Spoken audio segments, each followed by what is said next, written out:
After alighting the metro, Blythe led them out of the metro station and across a few streets. Then they arrived outside the flat of Claire, Sean, and Blythe's grandmother. After pressing the doorbell, an old lady with white hair tied into a bun and wearing an azure blue dress opened the door. Despite her age being well over 80, she seemed barely a day over 65. The only telltale signs of her age was her white hair. "Grandma!" Claire, Blythe, and Sean exclaimed in Chinese after perceiving the kind elderly lady and immediately gave her a huge hug. After the salutations were over, Blythe said, "Our grandma is very generous to let us all stay in her flat throughout your stay in Taipei. I'll also move here with her so I can take you guys around." "Oh wow, thank you so much, Grandma," said Jeffrey. "Oops, I don't know if she understands English though. Please thank her for us." "I appreciate your thanks, young man," replied Grandma in English with a tinge of Mandarin accent. "You must be Sean's friend." Jeffrey, Claire's best friend, Eliza, and Claire's classmate, Tiffany. "There's no need to thank me. I prefer having people around me. Otherwise, I live alone in this large apartment. Now that Blythe is studying in the UK, I have fewer company. I hope you all enjoy your stay here." "Oops, sorry for keeping you out here for so long," continued Grandma. "I'll show you around my apartment and take you to your room so you can leave your luggage there and freshen up a bit. You must be all very exhausted after such a long flight." While speaking, Blythe's grandma led them inside the flat and showed them their rooms. Despite having many unused rooms in the flat, they were so clean and cozy such that the group of friends immediately felt right at home the moment they stepped in.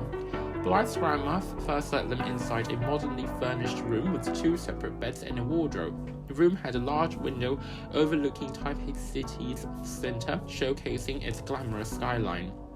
"This room here is for the boys," introduced Blythe's grandma. "Wow, I love the view here," admired Jeffrey as he immediately looked out of the window. "I really like the skyline. It has so many unique-looking skyscrapers. Wow, we can even see famous Taipei 101 from this angle." "I'm glad you like it," smiled Blythe's grandma benevolently. "Now let's move on to the girls' room." After going through a brightly illuminated hallway, Blythe's grandma led the 4 girls into a Japanese-style bedroom. "Wow, I didn't know you had a Japanese-style bedroom, Grandma," said Blythe. "This room used to be a guest room when your mothers were still children. Then, after they grew older, it gradually became a storage room to store old things," explained the grandma. "It wasn't until several years ago that I cleaned it up and stored it to its old appearance. This is where I practice my Chinese calligraphy and musical instrument, guzheng." "Okay, now it's time for you to decide between yourselves," continued Blythe's grandma. "There's one more modern-styled bedroom, so 2 of you girls will share this room, and the other 2 will take the other bedroom." "OMG, this is so pretty!" exclaimed Eliza as she glanced around the room, noticing little Asian-style ornaments such as Chinese blue porcelain vase with a rose inside. "Can I stay here with Claire?" "Sure. As I said, it's up to you," replied the old lady. "So that means Blythe will stay with Tiffany in the other room then." "No, wait.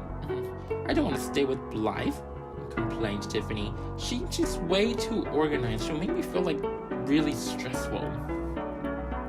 "Okay, fine. You can stay with Eliza in this room then, and I'll stay with Blythe in the other," concluded Claire, shrugging. After Tiffany has decided upon her roommate, Claire and Blythe's grandma took them to another bedroom on the same corridor. It was a small but cozy bedroom with a double bed, a comfortable armchair, and a large window overlooking Taipei's modern skyline. "Wow, I love this room. Thanks so much, Grandma," said Claire. "I knew you would like it, as this was your mother's room before she got married," replied the old lady, smiling, as if lost in nostalgic thoughts. Suddenly, Blythe glanced at her watch and exclaimed, "Wow, it's 5 p.m. already. If we hurry, we'll just be in time to watch the sunset over Taipei on top of the Elephant Mountain." On the conclusion of her speech, Blythe told everyone her plan, on which everyone was very keen. Therefore, after having freshened up a bit and had a change of clothes, the group of friends set off again. It didn't take them very long to trek up the hiking trail of Elephant Mountain, just in time to view the picturesque scenery of the sun setting over Taipei and the far horizon. They watched in awe as the vibrant hues of red blended with orange, purple, and crimson and spread into a clear sky. They were immediately transported into a timeless existence of wonders and dreams. "OMG, this is so pretty!" exclaimed Tiffany as she immediately took out a smartphone for a selfie with Taipei 101 in the background. "Yeah, I know, right? Taipei is so clean and pretty, it's almost like a modern wonderland," admired Eliza as she took out her phone to capture the final rays of sunset.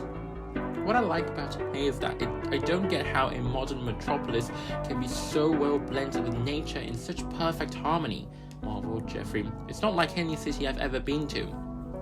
"Well, I guess that's what makes it so unique and charismatic," said Blythe.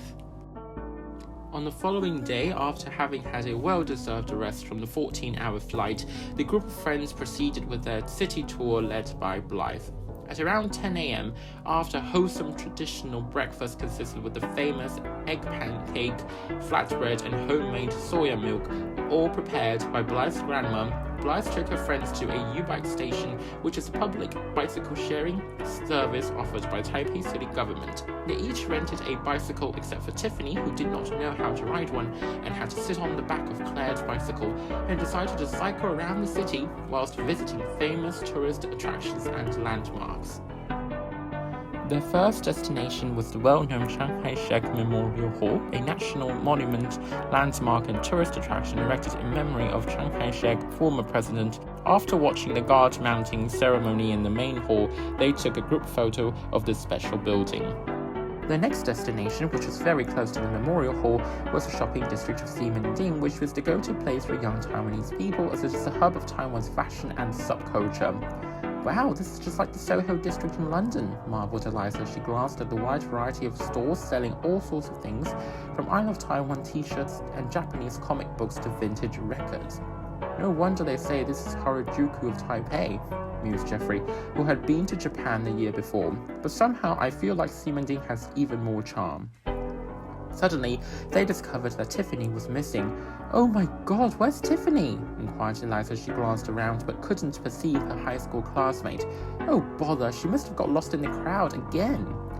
"Don't worry, she's over there," smiled Blythe as she pointed at this food store selling Taiwanese oyster vermicelli. In fact, Tiffany, after walking around for such a long time, began to feel hungry and was tempted by the aromatic smell of the delicious noodles served with savory oyster soup.